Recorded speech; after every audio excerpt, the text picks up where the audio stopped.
guys. It's real windy and it's cold out today, but I wanted to show you this little setup we got. This is the Draw-Loc Survival Bow here, and I've got an AMS reel attached to it, and it's an awesome bow fishing setup. And I'm going to show you how it works, but if you notice the way it's mounted right here, you can easily work the retrieval lever to pull the string in. So that works real well. It's real easy.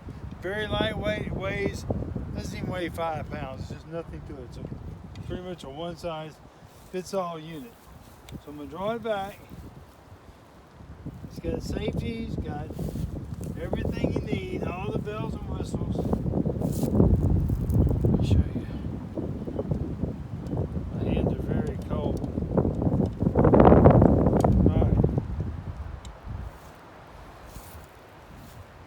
Everything's out of the way, and see, you can actually